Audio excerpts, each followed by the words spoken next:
you all read the flyer, you saw that I grew up in Oklahoma and I gardened in the red soil up there and moved down here in 1976 and gardened in Plano in the black gumbo. Oh, lucky. Then 2004 moved out to East Texas and got to garden in the sand, and I was so excited. God, I didn't realize sand It's worse. so the water and the fertilizer and everything would just go right through it. Plus, I didn't realize that we had deer out here. So I'm having a fun time gardening. I'm going to talk to you about the iNaturalist program today. It's a identification program. It's a tool that you can use not only for plants but for other things. So I'm going to first start out and talk about how to do it a little bit. I'm giving you a cheat sheet step by step. You should be able to do it. My husband can do it. My grandson can do it. I can do it. You should be able to. But the first part is going to howl, and the second part is going to be quiet. I'm sorry. So, first of all, I have a picture up here. I wanted to prove to you how good the red soil is in Oklahoma. That is my daddy standing up in his tomato patch, and in front of us this Oh, I just see his head. I mean, he had an acre of a garden. He worked all day, but he came home and did that. And this is where I learned to garden. I wish I could have brought buckets of that soil down here. Okay. Up here is some information about me. It's @Ann Reynolds is my name on iNaturalist. If you want to find me, if you're going to put an account up, you will want that so you can find me to ask questions. It should be in your handout. My email address. I'm receptive to receiving emails about plants, birds, insects. I relocate snakes. Don't call me on that. And my Facebook is Ann Reynolds, and you can go in there and see all my plants and birds and insects and occasionally dumb things I do and my grandchildren. So I always start these out. I've done about 10 of these presentations now, and I always start out, what's the mission of the group? And it varies from group to group, but the important thing to remember about our group is we've got to promote conservation, research, and utilization of native plants. We just don't buy them and put them in our gardens. We have to do more. We have to let the public know how easy native plants are, how drought tolerant they are, how they don't need pesticides or fertilizer. So we want to do that through education outreach. An example, we do outreach with the Gantis Prairie Days, plant sales. I'm doing a little education here, and your gardens and the demonstration gardens here are very good for people that aren't used to native plants. They think they're weeds. So I've just got some quotes from some folks up here that these quotes mean a lot to me. I'm a native plant person, master naturalist, birder with Audubon, but I think my real title might be conservationist. I am really trying very hard to protect my little patch of earth, my little 3 acres where I live. So just something from Jane, something from Margaret Mead. A couple of those are from Sir David Attenborough. These are people that are really known for what they do, and they are concerned too. It's not just a paycheck for them. I also will make this available to you all so that you can have it. The cheat sheet is, I think I gave it to Chris, so it should be out there. I asked people, I did a little simple survey on Facebook on why you all grow native plants, and I had a few people respond to me, and you can read through those. They live. Well, yeah, if it's the same concept with exotic plants, non-native plants, if you put the right plant in the right place. Don't put a drought-tolerant plant in a wet place, or vice versa. So, native plants are fundamentally better for native pollinators because they evolved with the pollinators. Up to 90% of native insects are specialists. And we know that because of the monarch butterfly and larva. They want milkweed. So 90% of our native insects are looking for their native plant. And Linda and I were talking about the oak tree and how many different insects it supports, and the willow tree. I could got those figures, but I didn't do it. Research shows native flowers can be up to 4 times more attractive to pollinators than non-native ornamentals. Does that mean we not want to put non-native ornamentals in there? I plug in a non-native every once in a while, a geranium here in that basket. You know, sometimes you gotta have a little balance. So those are some of the things that people said. A couple people are talking about environment up there. That made my heart a little bit warm. I like things natural. The second question I asked was, why do you use a native plant app? Well, to identify native plants and verify their identity. And that person said they wasn't having much luck. So Google Lens is one that they use. So a couple people here are brand new to this area and don't know anything about what grows in East Texas. So a plant app is very good. There are a lot of good apps out there for plants, a lot of good apps for birds. Merlin, everybody ought to have Merlin on their phone. Get your coffee in the morning, go out and listen to the birds sing and identify them. So iNaturalist has 2 parts to it, and we'll get to that in just a second. So those are what some of the people said. And what app do you use? Google Image, I've heard Google Lens. The one that made, it's not Native Plant Society, who came out with the one, the landscape of native? Something thumb. Yeah. Somebody's using Seek, which is a good app too. It is part of iNaturalist. It is built more for people that just want to make lists of their plants, identify them and make lists. It's built for families and children to use. You can earn badges and stickers and things like that.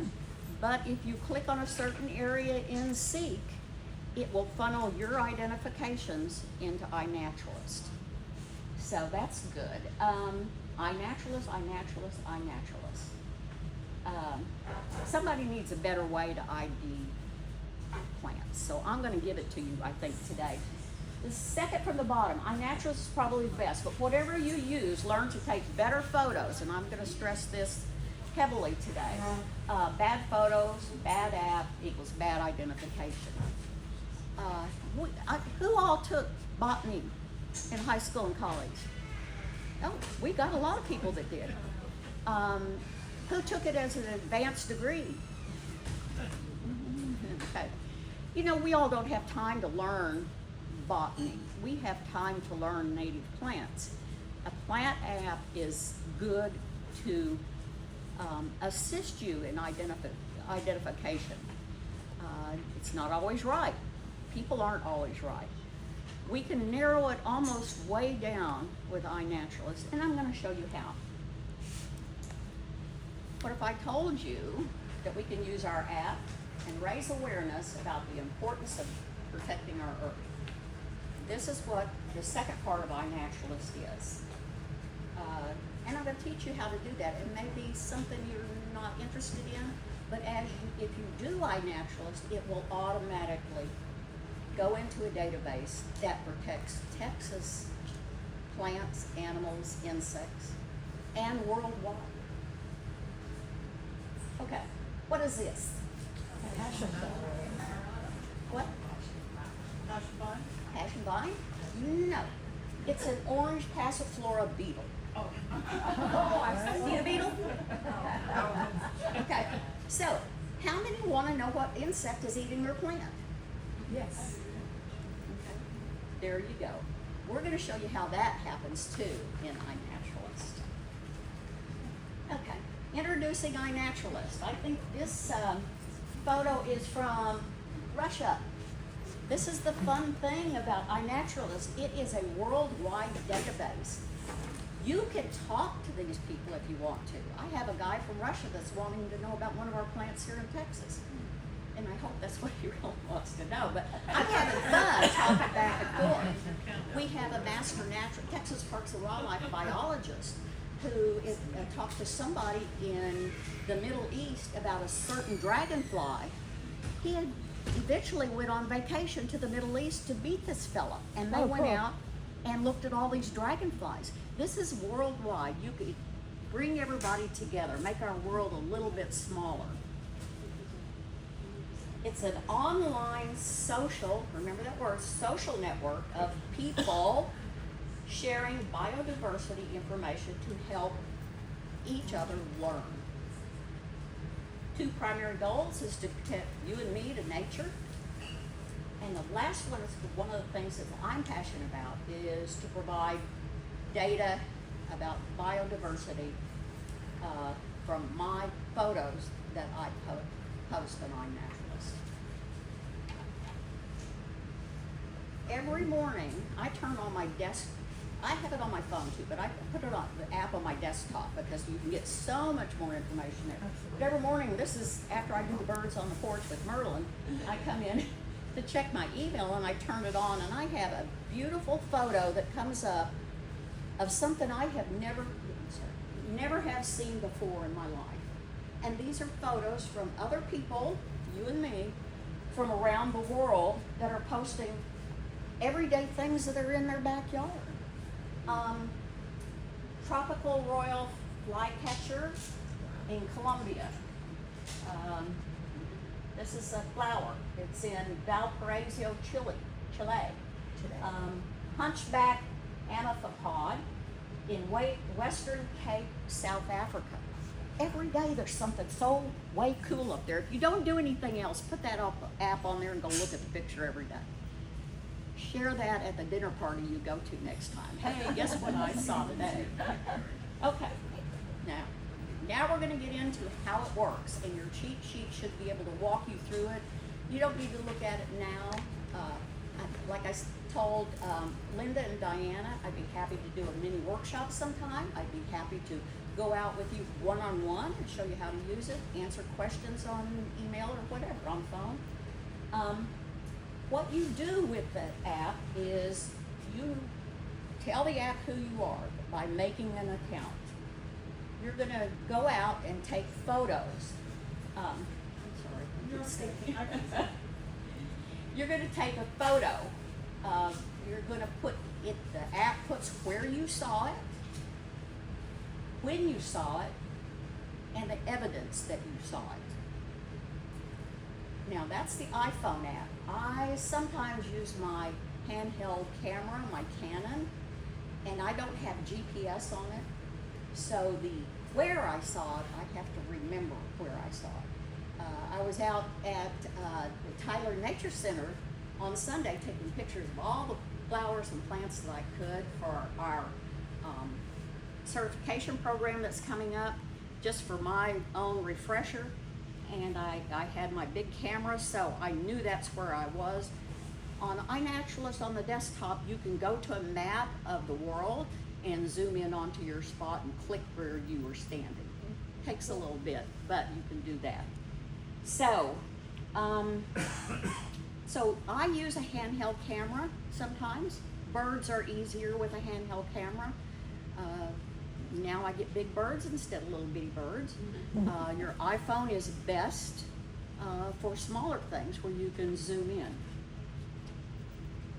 This is me. I'm so excited. You took all those pictures? Oh, I can't read it. I'm gonna have to stand in front. I'm so sorry. This is my footprint. And if you'll see here, I don't go out much. I'm in Texas, Oklahoma. I have 3 dogs. I can't go on vacation. But as you can see, everywhere I've gone that's turned red, I've put in photos. Photos are observations is a word we use, or identifications. A sound is an observation. So these are mine. Let me see And earlier this week, I had 3,400 observations I've made in the Flippity area. I have 1,000 different species that I've taken observations of.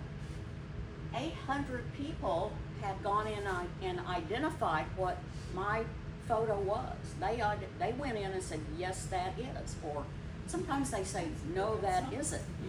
And Melina's shaking her head. One time you get somebody who says, oh, no, that's not it. And then your heart breaks. And one observer, that is me. And you can see I got these all in Tyler. So that's me. You can be that person too. Where can you see? Okay, this is Texas, folks. Look at Texas.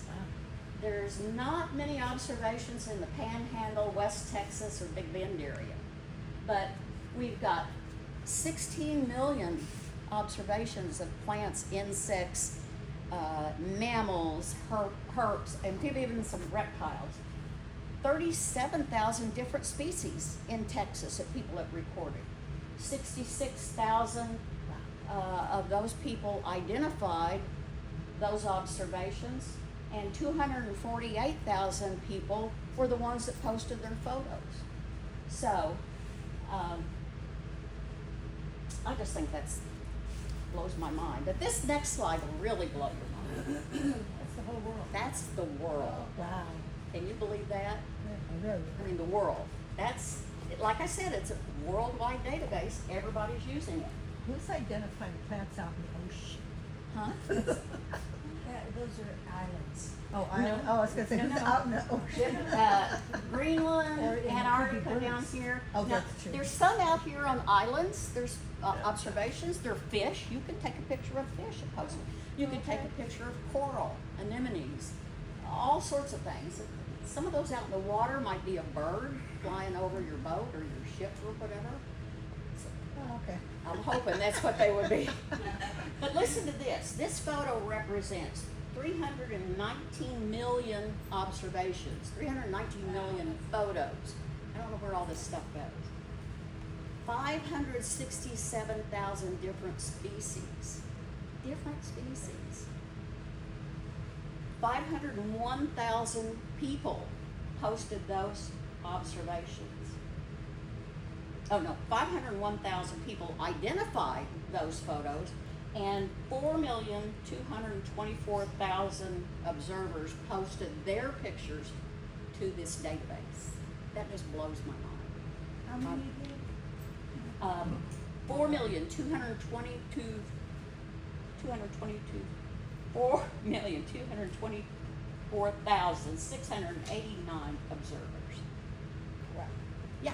So I saw that on the other side, there was a search bar at the top, so can you search for something and then your location? You can search for And anything then you to want. see if it exists where you are, if you're hoping Right. to see it. Yeah, we're going to get into Oh, that. sorry, You can sorry. search for people. Oh. You can find whoever you want if they're on iNaturalist. Okay, doing iNaturalist is just as easy. This is your cheat sheet. You create an account. You go in online, create your account. My account is really a unique handle. It's Ann Reynolds. We have the Bird Band. We have Photo Time. We have Critter Girl. Melina. I'm not quite sure about Cindy Cronin, what her title on iNaturalist or Vince's. You know, everybody's got a name, so you pick a name. And you don't have to give them a lot of information. That's the thing. You know, people can find you, but they can't really find you, you know. You would have to give them information for them to find you. You need to, number one, you need to change the time zone. It is Hawaii. Why? I don't know. I guess everybody wants to go to Hawaii and take pictures. So go ahead and change that to our time zone. Number 3 is the absolutely most important thing you do in iNaturalist. You join projects. Projects are something that you're interested in. Butterflies of Texas, birds of Texas, squirrels of Texas, anything that you're interested in. If you're going to Hawaii for vacation, go in and click on anything in Hawaii and join that project. So those people can look at your stuff. We'll get to that. The second one I want you to join of all the projects that you're picked that you're interested in is there's some that are Texas Parks and Wildlife, Texas Nature Tracker projects. These are folks within TPWD that are monitoring species that are not quite imperiled, endangered, or threatened. And we'll get into that in just a moment. So your observation is a photo or a sound. I would suggest doing photos. Sounds are hard for iNaturalist right now. I record a sound, but it won't tell you what it is. You have to know what that sound is, and you type the name in. Now, what I do for birds, I get around that. I go to Merlin, I listen to Merlin, it says it's an eastern phoebe, I go back to iNaturalist, I record that eastern phoebe, and then I type in eastern phoebe. This, I'm hoping, will be changed when we come to the new version that's going to come out of iNaturalist. And I think Merlin is going to be merged into it. Yeah, that would be great. And so you take your photo and you hit share, post it to iNaturalist. That's it. That's all you have to do. You have created your digital footprint now of any picture that you take. So you can do a lot of things with that list. You can just leave it at that. There's ways to take, Christian, you've had this class already in Master Naturalist. So what does joining the projects do? It just takes your observations and collates No, them? you go to the projects tab at the top, I'm gonna show it to you, and you scroll through and click on anything that you want. I've clicked on a whole bunch of stuff that I don't even, Texas fish, I don't care about Joining a Texas. project doesn't change what you do, it just changes where It's- your information goes. Your information goes into the projects, and then the people that are in those projects can identify your picture. So you get more, you get 4, 5, 6 identifications on one picture. You know pretty much sure that's what it is. Someone was concerned about people just guessing. You can guess, and I'll show you how to do that in a minute, because we don't all know everything. Mhm.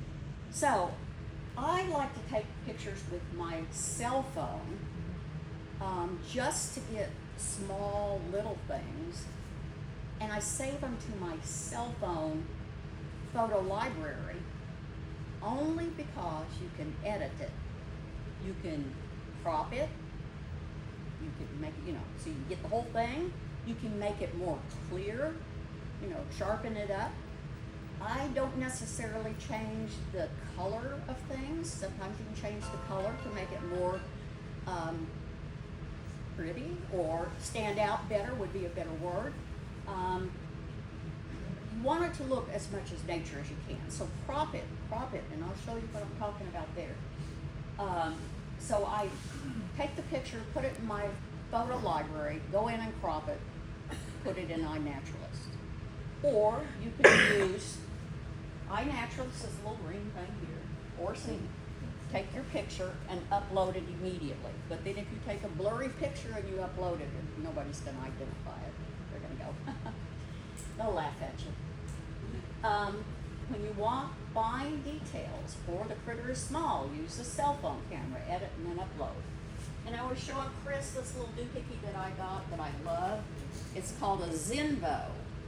XENVO, $40 on Amazon, and it is 2 lenses. You can connect it to your camera on your phone, and it will give you minute little bitty bugs. This is a wide angle lens. I use it when I'm out in the field doing plant counts, bird counts, insect counts, and I wear this around my neck so I don't lose it. I use this at home. This is a really good thing if you have if you've got one of the newer cameras, cell phones that has a really, really good camera on it, you don't need this, but I'm stuck with this. So, let's get started. Okay. So I went out and took a picture of this. And I took a picture on September 15th, 2020 at 10:03 a.m. And that's the way it comes up when you upload your picture. You take a picture, you upload it to iNaturalist, and that comes up. So, well, yes, I don't think I took it with my cell phone because I don't have a location. So, I click on that, and here's the next, now a lot of people have trouble with this. This is easy. So, this is what comes up. iNaturalist says, well, it's obedient, it's in the GETUS obedient plan. Here are our top suggestions. So it'll give you suggestions. It will give you photos of all of those plants that are in that family. This little button, show nearby suggestions only. I've got that on there because I'm only wanting around here. But if it won't identify that for me, I slide that button over and then you get a whole bunch more of suggestions. So this is the third screen after I slid this over. These little buttons with the eye, if you click on them, and I've got it in the cheat sheet, you can go to that picture and you compare that picture with your picture to make sure you get the right identification. So I use this quite a bit. I go back and forth because I don't want anybody to say, no, I'm wrong. So it came up with obedient plant, beautiful false dragon head, spring obedient plant, finger false dragon head, false dragon head, greater snapdragon. You go back and forth and you pick one that looks like yours. And you pretty much could do that even with plants. I have real good luck. And so I picked obedient plant. Yes. do they do the most likely and then less likely? Yes. Okay. Yes, because you'll get down here and get greater snapdragon, or you might even get a bird down there. So, really. So, I decided, after looking at it back and forth, I decided it was the obedient plant. I put in the date and time, I put in the date and time and the address where it was taken. You can put longitude and latitude if you know that. So you put that in, and I'll talk about geoprivacy and captive. I'll talk about captive and cultivated now. So, what iNaturalist wants to know is it cultivated? Wait. Did you grow it? Did you cultivate it? Did you buy it and put it in your flower bed? That's cultivated. Says it there. If your Brazos penstemon reseeds over here, then that's not cultivated. If you plant it from here, then it reseeds, it's not cultivated. So, this just gives researchers more information. Captive doesn't have anything to do with plants, let me tell you right now, because somebody wanted to do that. Captive has to do with animals. If you take a picture of a white-tailed deer in the wild, it's not captive. It's in your backyard and you're feeding it, it's captive. So that's one for plants, one for animals. So I did all of this, I gave them as much information I could. I hit share, and right up there, obedient plant at the very top of the page was my post on my page. These are all, some of them I've done, and you'll see little numbers out here. Those are people that have already gone in and said, yeah, that's what that is. So, no, I did this on Sunday, so those aren't filled out yet. Those are from the Tyler Nature Center. So that's all there is to it.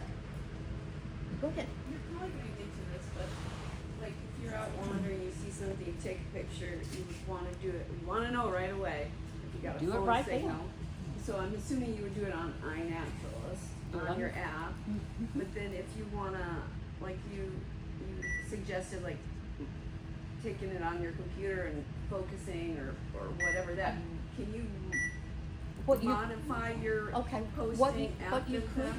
Okay. What you could do is when you get home, take that same photo Right. and then crop it and add it to it. Okay, so It would you be can an add it. additional. Right. Yeah. Okay. Very good question. Did you all hear that about getting back and? Go ahead, Melina. You say. Well, when I do Loud. observations, Yeah. when I do observations, I generally, if I want to know what something is, I'll put it in iNat right now. Just the picture I take with my phone, just so I can kind of tell. But if I want to actually share it, you know, in the database, I collect them on my phone, I make a file, a folder for photos, iNat, and I'll put a date, and then I collect them, maybe, 5 days or whatever. And then I take those and I put it in iNat individually, and I say share, so it goes in the database. But I do an iNat just looking at one, outside that I want. You just wanna know what that one is right then and I there. just don't share it at that point, so I have my photos that I can go in, and if there's a bug, like on that flower, you really wouldn't wanna put that picture in there, you wanna zoom into that bug, so it looks at the bug versus the flower, kind of thing, and that's where you can use the iPhone to edit, There's a and separate crop. category where you can just ID versus share. Well, you just Well, don't share. I'll show that to You you just in a don't share second. it. Yeah. Get out of my mind. If you are out in the field like I do bio blitzes. I go out and count for hours, birds, insects, butterflies. Your phone is set up to automatically upload. When you hit that share button, and you hit the share button.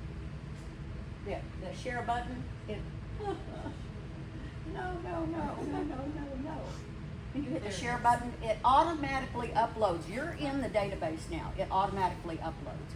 If you're gonna be, you all probably, Melina and I, and Christian will be out doing bio blitzes, so we're out there for hours. So what we're doing at that time is just taking photo. I turn off the automatic upload, because if you're taking a picture, automatically uploading, looking at it and posting it, you're gonna die, your battery's gonna die. So I just take picture. And then I mess with it either on my phone later when I'm having lunch or when I go home. So, And do you need an internet connection for it to upload? do you what? You need an internet connection for it. Yes. Because I do not have good coverage in my yard. I took a bunch of pictures and I clicked the auto thing. I came back and they all went into something. I've taken pictures where there hasn't been, it's saved and somehow it uploads and it most of the Wi-Fi. I go back in to the house and have Wi-Fi uploaded it all, I think, into one entity. Because I got yelled at by somebody. I've been in Ocado Lake, and stuff. This is the one I love. I'm talking about desktops because cell phones are great, but they're not the greatest. This is my desktop for the obedient plan. It gives me Wikipedia information, description, taxonomy. If I want more info, African plants, Atlas of Australia, this is where it's sometimes found. This picture was taken by Wildlander. It shows the observer, Wildlander. The person identified it as Dogwood Valley. You may not know these people. The date, how many observations of this plant? 16,500. Here's the fun stuff, people. This map, this thing shows you bloom time, when it grows, when it blooms. Cool. There's a history, there's a sex, flowers, fruits, anything you need to know about that plant. Down here, if you can hit map, which I did over here, here's where that plant grows, where it's all red, just by hitting the word map. Taxonomy status, similar species, and then recent observations of anybody that's seen that plant. So you could scroll through there and compare yours to it. This is fun to play with. You cannot mess this up. Get in there and play with it. Here's one I took of a red-winged blackbird. So Laura Reynolds, whoever she is, she's 64, so she's younger than me. She agreed it was a red-winged blackbird. And Photo Time, I know him, Lindsay Smith, he agreed it was. It says up here that my identifications are improving. Woo! And I've got a little gold, statue thing. With creatures. This is something you want to fill out annotations, and you do this on your desktop. And it's just to give researchers more information. Was it alive or dead? Was it, what was the presence? What was it you saw that made you think it was that? Well, it was the organism, the bird. Or it could have been a feather, evidence of presence. You could click down and get feather. Life stage, adult, sex, male. Here are a couple of my projects. More importantly, up here at the top, 2/3 people agree my identification was correct. Yeah. Okay? So This is only on the desktop one. though, Yeah, right? on your desktop. It's concerned that a third of the people didn't know. so that's just Right. I was thinking the same that thing. you, and I'll tell you why you want 2/3 identification. This is important. Now, when you're taking pictures of plants, people, this is how you do it. You zoom in. You want the bloom. You want the stems. You want the back of the bloom where the calyx is, and a scale. This is scale on the back of the bloom, I think. You want leaf arrangement. Is it opposite, alternate? You want all this. You want to give them too much information so they can identify it. Come on. Do the veins, the back of the leaf. That's important to researchers. They need to know that. Is it a palmate leaf? Is it like a hand? Come on.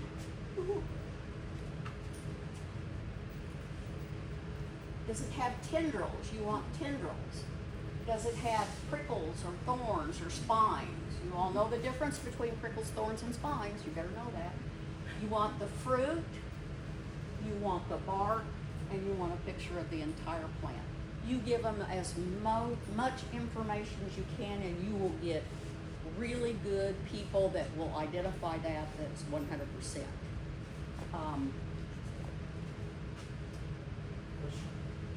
Okay, here's a picture of Christian. He's my favorite person for a master naturalist. So, when you're in the app and you do an identification, usually it's just the one photo that you took. Oh, you can add as many photos as you want. So, is that before you share? It's well, uploading from the desktop.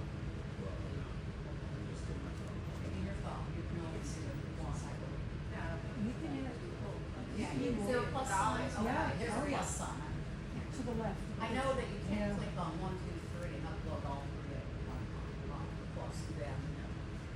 So here's a picture you do not want to give to people.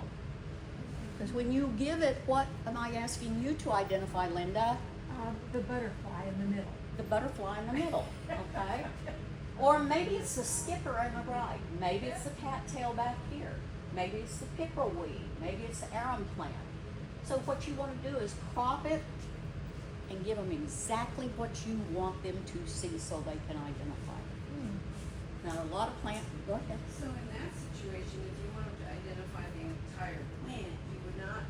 Now, this is not an entire plant. This is a separate plant from Right, but that. I'm saying if it was a that. purple flower plant, you wouldn't include a picture of the entire plant because you can't really tell. I just do the bloom on this one because it's so Okay. busy. Right. I just put that up there for fun. There's also. Use your hand. Move the other, stick your hand in front of the other plant. and take a Yeah, picture. but that was the other thing I didn't put.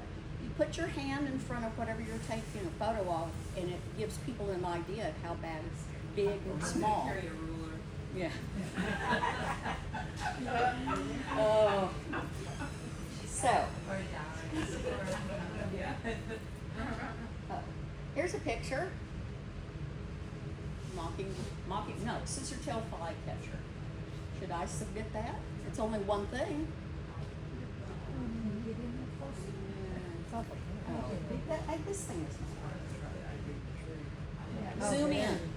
Zoom in and give it to him. Because first of all, I thought, well, that's a mockingbird. No, it's a scissor-tail flycatcher.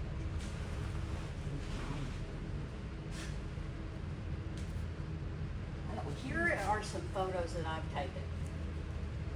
Now,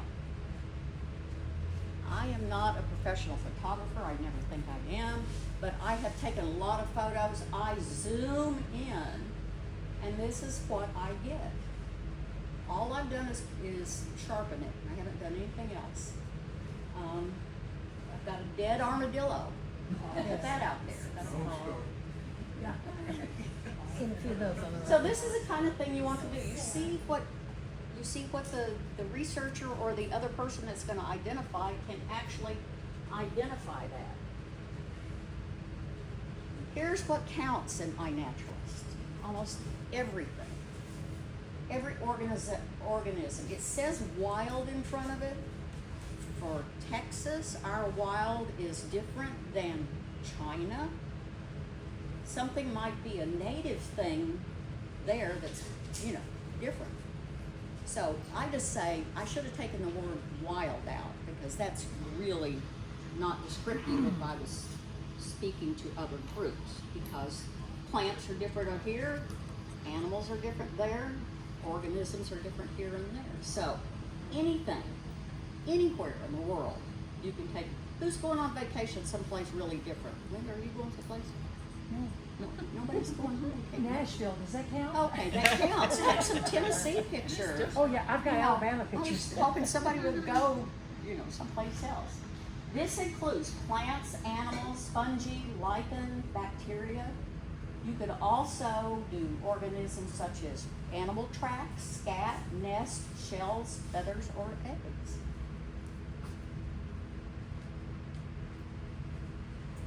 Now, so you've uploaded your pictures, and what do you do with them now?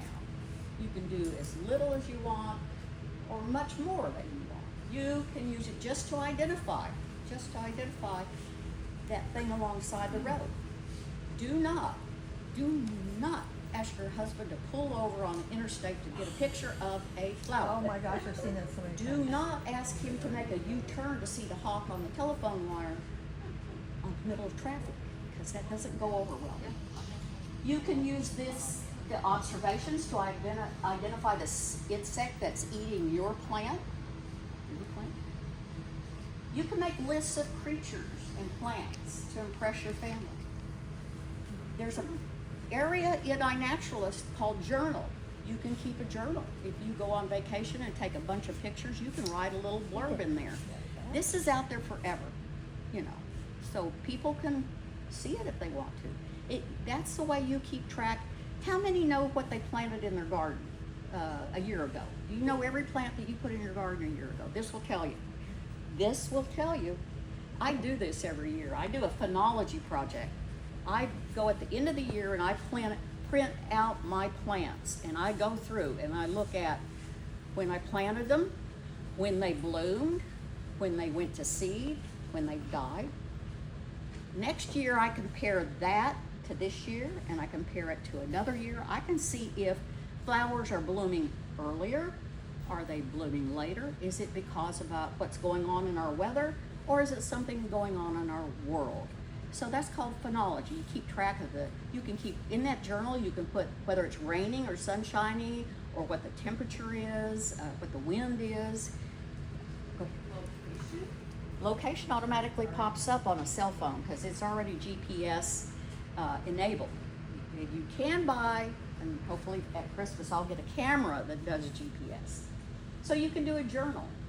You can search the worldwide database. Go see what's popular in Japan or China. What's a popular plant in China that they're going to send us the seeds to Amazon? So you maybe you want to see how many people, how many pictures can you put up there? How many pictures can you take and put up there? You may want to see how many people agree with it.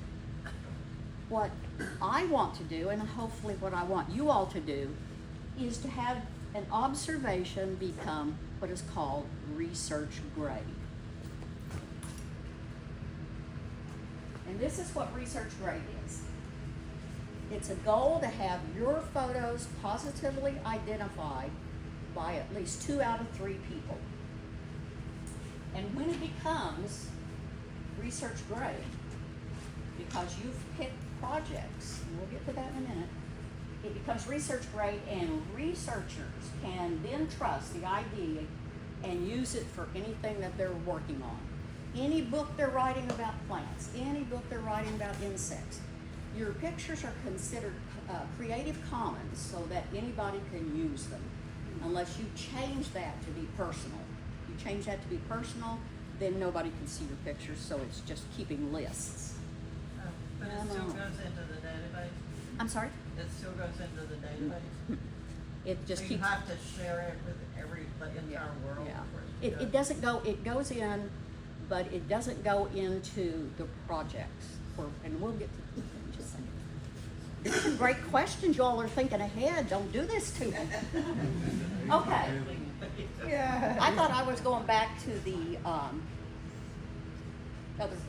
other flower, the obedient plant, and actually I picked the false dragon head. And I had seen that somewhere in Dallas. And Jim, 668, he agreed with it. So that means that 2 people agreed with it. It's research grade. That means that anybody can use that picture, they can use it for research purposes. And this is what we're striving for, and I'll tell you why we're striving for it.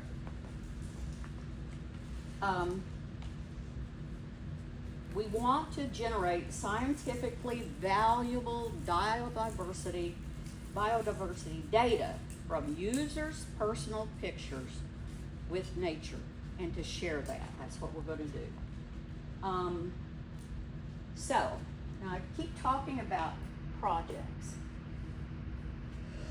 Groups, people, entities set up a project. Texas Parks and Wildlife does. Audubon does. Native Plant Society does. All these groups. If you want to know, I can set up a project of all the bumblebees that I see on July 4th. That's a project. I have created a project of my property, my 3 acres, by going around with GPS and dropping pins. So now I know that's how I'm comparing everything on my property yearly, because I'm taking pictures of those things. And so I've got my phenology project going, and I'm excited about it. I don't know what I'll do with it, but you know, I can do some comparison. But here's the thing, you want to go to projects. Click on projects and go through there and click on anything that interests you. Like I said, butterflies, frogs, snakes, bumblebees, wasps. Texas Master Naturalists have a project. Anything I put in there goes to that. Moths of Texas, woohoo! All of Texas nature, all of Texas plants. There's tons of them. Just go in there and click anything that's interest. Yes, Deborah. So as you go through pictures and so forth, you can pick those and that one thing will go Yeah. populate. By joining that project, then your pictures go in there. Goes in there. Now there are certain projects that we do only on a yearly basis. We just got finished with a city nature challenge, and I'm trying to get East Texas on the map, and somehow we almost did a little bit of it this year. We'll get to that in a minute. It's in April, when a bunch of us, anybody, but master naturalists and native plant people should be out doing it. There's like a week-long time. You go out and take pictures of everything in nature and upload it. And it goes into the City Nature Challenge. Dallas placed 2nd or 3rd in the world. Wow. San Antonio was like 4th or 5th, and Houston was down a little further. But you can check that in under projects. You can check to see the City Nature Challenge 2026. So that's why I said on the cheat sheet, this is the must thing to do, is to join the projects. If you don't join projects, nobody is going to look at your picture and say, yes, that is a monarch butterfly. No, that's a viceroy butterfly. So you need to join projects unless you're just keeping a list, and that's all you want. When you upload an observation, do you select which projects to add that to? No, some of them are automatically, it automatically goes in. It recognizes Most of those. it automatically goes in. There are some projects you have to go join, and that's just forward, click the word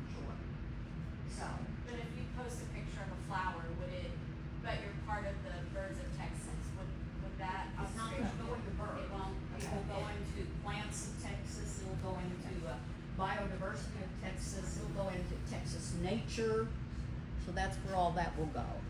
And it's not really important. You just want to click as many projects as you can so people will identify what you've got. I said that, we're getting to the next point, and I'm trying to hurry it up here. We want to join Texas Nature Tracker projects. This is Texas Parks and Wildlife. It'll be in your cheat sheet. These are projects that they are specifically watching for a specific thing.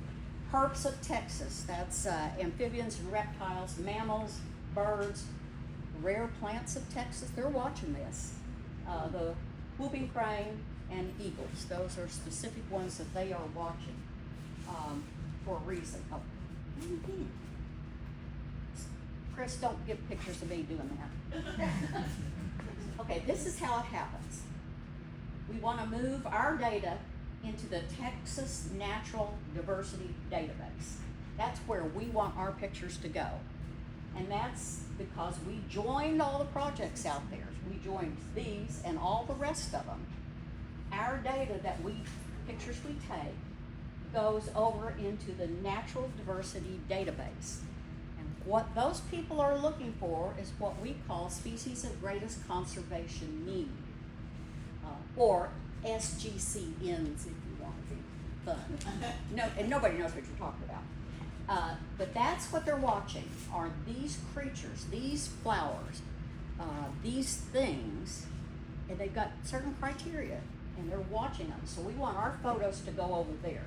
And that's why we want specific databases to join. And this is one. This is Texas Parks and Wildlife, Texas Nature Trackers. And we want to join that because they are watching it. This is species of greatest conservation need. These are plants that are, not in peril, not threatened, not endangered, but they want to keep a watch on them because they're getting awfully close. Every 2 years, Texas Parks and Wildlife and a lot of other entities get together, and with funding, they decide what creature, flower, or whatever is going to get funding to protect that. So, if we join rare plants and we go out and click, we might get a species of greatest conservation need, and then they'll note that it's there. And they'll note maybe there's more there. Maybe there's less there. They'll know what to do. It's all, every 2 years, they all get together and they figure this out. This species of greatest conservation need is different than the indicator species that Shelby Edwards talked about last time about the amphibians and habitats. Those are species that indicate something is going wrong in the world. And the keystone species, you know about the wolves in Yellowstone, that's a keystone species. So that's what we want, what I want, and what you should want to do is have our photos go into these databases so researchers, scientists, Texas Parks and Wildlife can monitor it, can see what's happening to it, can see what's happening in our world. We're losing a tremendous number of birds every year. I was going to get the numbers, it's billions that we've lost over the years. So here are some of Texas species of greatest conservation needs.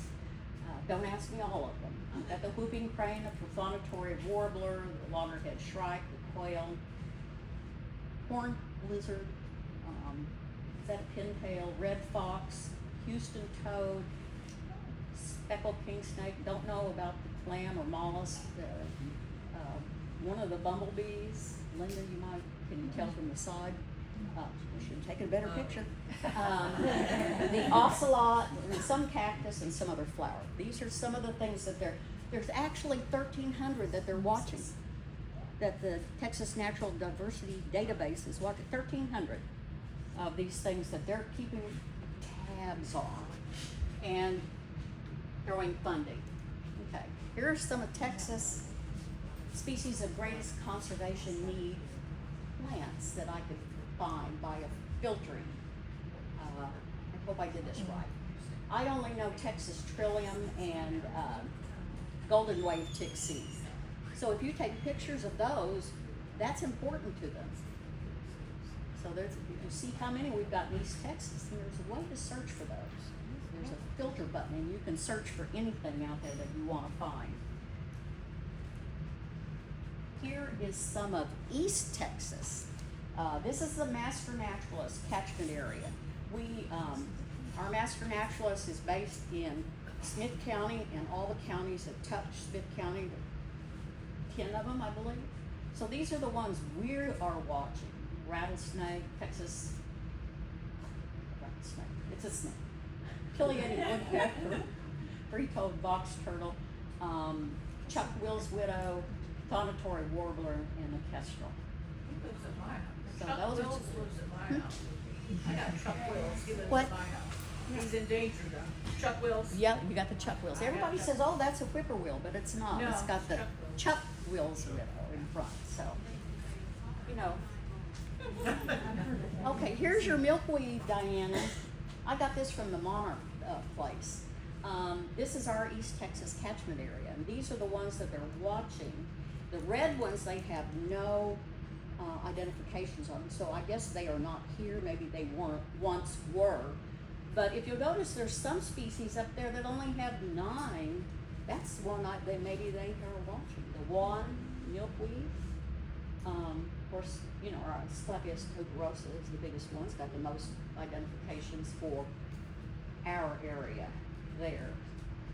So it's not, see, it helps with plants. I mean, just don't think of this as a bug or an animal thing. This not only helps identify plants, but it protects our plants. Yeah. Who's using this data? Oh, go ahead. Real quick question, like, I've had iNaturalist, so I have like 190 observations. Mhm. Now I join these projects, they're not gonna go retroactive and all Yes, they that. do. They do? You can, you Oh my can, gosh. I believe they do. I believe you can Wow. even put old pictures in there that you have. Because, Because yeah, if they're you have already the in. date, if you have a date, Okay. I think they do. Oh, wow. I'm not sure. I might get Let me next. know, Nancy. I you let me will, know? I will. Okay. Okay, who uses this stuff? History book authors. They're gonna use your picture. Woo-hoo. Researchers for 3,000 peer-reviewed papers, state and local agencies, including Texas Parks and Wildlife. A lot of our people already have pictures in the WASP book, Wow. so I think that's pretty Do neat. you get roses? We're up.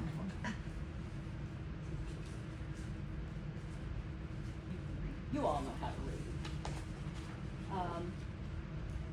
You're protecting our ecosystems. You know how our world is connected. I mean, we can save the whales all we want. You've got to save everything. You take one organism out, it's a Jenga puzzle. You take one organism out, take another organism out, our world is going to collapse. You know, the honeybee, you take that out, guess what happens? It becomes the part of worldwide data. You all, wouldn't that make you feel important that you, even though you don't know that your picture's out there, but you're helping our world. It's important. Conservation, it's not important for me. You know, I'm 76, not important. It's not important for my kids. Wow. It's not important for my grandkids. It's important for future generations. We really want beautiful East Texas plants and animals to be here when they come around. And just a little bit, real quick, you can support biologists by doing this. Last I heard on Texas, on City Nature Challenge, 84 people support one of our Texas Parks and Wildlife biologists. Wow. So if they give us a paycheck, it'd be wonderful. But we're eyes and ears on the ground. We're helping them. This one, I participated in this. Maybe Melina, did you do Uri when the big storm came? I've done city nature, but I did it Okay. this past. Well, we got an email, Master Naturals got an email when the Uri storm, the big snowmageddon came, and we noticed, people started to notice birds were dying. Yeah, I found All sorts of birds in my yard. birds. And so Texas Parks and Wildlife sent us out an email, send us your pictures. Send us your pictures of what you see are dying.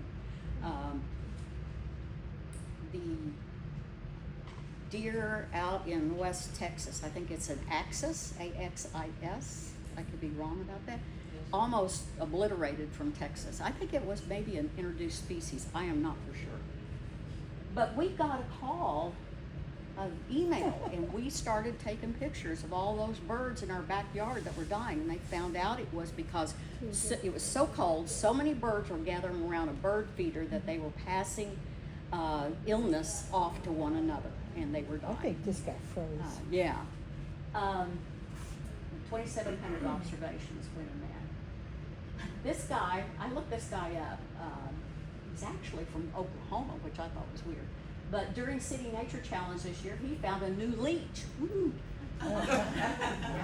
But you know, that's important to some people. It's a Golden Gate leech. It is also one of 70 plus species documented on iNaturalist for the very first time during the City Nature Challenge. And we've been doing this, I don't know how many years. It's from April 24th to 27th, they'll give you the date. 106,000 people across 754 cities here, 754 cities, 61 countries, 6 continents, stepped outside and noticed the nature around them. They made over 3 million observations and a bunch of species. It's a contest, and everybody's working toward it. I mean, everybody was out 24 hours a day trying to get owls and nightjars and moths and stuff. But we have a guy in Lindale, Lindsay Smith, that we know. He's identified 42 species that have never been posted for Smith County before. That doesn't mean that they weren't there and they're rare, but nobody had ever found them, nobody had ever photographed them, nobody really knew that they were there, but they finally, 42 different species are now in the database for Smith County. This is big. And you can look at it, citynaturestats.com, and you can filter down to East Texas. You can go to your hometown and see if they participated. I have tried to get people out and doing this, and hopefully you all can do it. We need to get, Lakes and Pines needs to get a footprint out there of something. So that is basically the end of it, and I know we've got lots to cover. This is food for you to think about. This is why I think it's important. You all might not, but if you're going to post a picture in iNatural, if you're going to identify your antelope horns milkweed, why not go ahead and pick some of those projects, Plants of Texas, all of Texas, Texas Nature. Go ahead and pick those, and when you put that in, take your picture of antelope milkhorns and you put that in, then it goes into research grade. So we want to do that. We want our plants taken care of. Linda, you have a question? I do. Loud. In the beginning, you talked about how you post a photo, and then I come in and say, oh, it's a yellow flower, and then somebody else says it's a daisy. So then, how do you get the authority to say that's the name of it? That have 2/3 people say the same thing. Okay, so if 3 people say it's a yellow flower, then instead of a daisy, it's a yellow We will go into that database and maybe get that by curators of the database. So, usually these people that are doing projects and people that are in projects, usually kind of maybe know. So, I do a lot of reviewing the pictures back and forth. Let's look at it. This is, I contact people, I contact Melinda, Christian, and all these people that I know and say, what do you think this is? So I really look good when I post it. So you don't have to have a degree in botany or whatever to say, this is trouble. Well, say how do you know that? Because you have no background. Post a picture and it will tell you what it is. And you can look at it, you'll compare it to, Wikipedia pictures, various other people's pictures. If you post a picture of something that you don't know what it is, you could put in there, if I find a butterfly and I cannot absolutely cannot tell what it is, I write the word butterfly. And because I'm in the butterfly projects, My picture goes into that, and they come back and they tell me, I'll get 7, 8, or 9 that says, oh no, that's a giant swallowtail. You know, you can put in plant, and your plant people will come back and tell you what it is. Mushrooms are the worst. Only 10% of all of our mushrooms in the world have ever been identified. So I just put in a mushroom and say it's a mushroom. Yeah. Are there tutorials in this? Yes, there are. And I your can't cheat ask you sheet, everything today. your cheat sheet will tell you there's a whole bunch of YouTube videos and tutorials that you can do to learn how to do this. Don't be uptight about, do I know this or don't I know this? Because you can put in purple flower and they'll come back and tell you, you know, that is a larkspur or something like that. So it's a learning tool, people. Right. I mean, we don't know all the plants, so we get to learn. But see, this app is totally different than any others because it helps research science. And that's what we want. Linda? eBird does too. Yeah, eBird does too. Birds, period.